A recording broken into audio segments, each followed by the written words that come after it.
Personally اپنے الفاظ میں اور اپنے انداز میں دعا مانگنے پر مجھے ایک واقعہ یاد آیا. میرے ساتھ یہ واقعہ ہوا ہے. مسجد نبوی شریف میں ہمارے جو نعت خواہ مجلس کے نگران حاجی شبیر صاحب، ہم دونوں ساتھ تھے. مسجد نبوی شریف سے ہم واپس آ رہے تھے تو باب مجیدی کے ساتھ دائیں طرف ایک بزرگ، بالکل پنجاب کے نا، سفید داڑھی، وہ پنجاب کا جو امامہ باندھنے کا اسٹائل ہے، پنجاب کپڑے، اور وہ روئی جا رہے ہیں. میں نے کہا یار شبیر بھائی چلتے ہیں. ہم دونوں جا کے ان کے پیچھے بیٹھ گئے. اکیلے تھے وہ بزرگ. اشفاق بھائی جو ان کے الفاظ تھے نا، وہ مانگتے گئے ہم روتے گئے. اے اللہ تواڈی وڈی مہربانی ہے. پنجابی میں؟ ہاں پنجابی میں. اے اللہ تواڈی وڈی مہربانی. میں جو اتنی اچھی پنجابی نہیں تھی، میں اس کو سمرائز کر رہا ہوں اپنے انداز میں.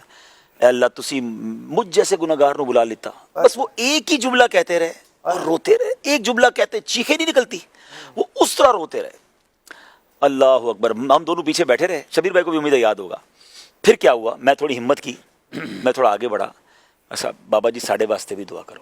واہ. پتہ انہوں نے کیا کہا، جو جملہ کہا نا اس نے تو ہلا. یعنی آج بھی میں آپ کو کہہ رہا ہوں نا، جتنا گوز بم ہو رہے ہیں ابھی بھی میرے رونگٹے جو نا.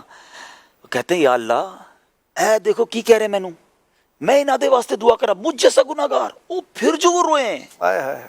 اللہ اکبر. میں کہتا ہوں بڑے بڑے القاب والی دعائیں، بڑی بڑی عاجزی ایک طرف، پتہ نہیں کس کی کون سی ادا، کس کی کون سی عاجزی. وہ بابا جی نے اتنا رلایا ہے، وہ اتنا رلایا میں کیا بتاؤں. اس کو کوئی عربی دعا یاد نہیں تھی، کچھ بھی نہیں تھا، مگر جو اس کی کنیکٹیوٹی نظر آ رہی تھی نا، جب وہ بات کر رہے تھے اللہ سے، اور جو اچھا اکیلے بیٹھے تھے، ہم نے تو دیکھ لیا ورنہ ان کو کوئی مجمع نہیں چاہیے تھا. وہ ایک کونے میں بیٹھے روئی جا رہے. اچھا وہ بار بار ایک ہی جملہ کہہ رہے ہیں، اللہ میں قابل نہیں، تسی مینوں بٹا بلا لیتا. دس از دا وے ٹو ٹاک ود اللہ سبحانہ و تعالیٰ. یہ تو اللہ سے بات کرنے کا طریقہ ہے. بڑے بڑے لوگوں کا نمبر ڈھونڈتے ہو نا، یار فلاں کا نمبر مل جائے، فلاں کا نمبر مل جائے، اس سے بات ہو جائے. ارے اللہ سے روز بات کرو نا، کون روکنے والا ہے. جتنی کرنی ہے اتنی کرو، اپنی مادری زبان میں کریں اور پھر اس کا لطف دیکھیں انشاءاللہ.